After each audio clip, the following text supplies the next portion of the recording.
আম্মা বলেন পরে শোনা, আব্বা বলেন মন দে।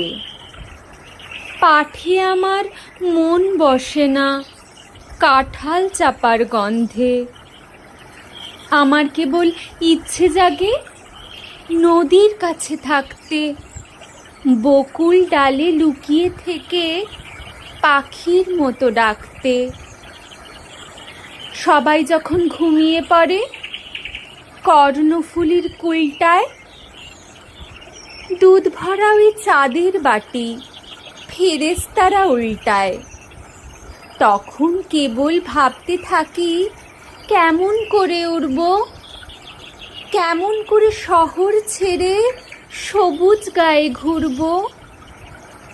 তোমরা যখন শিখছ পড়া মানুষ হওয়ার জন্য, আমি না হয় পাখি হব, পাখির মতো বন্য।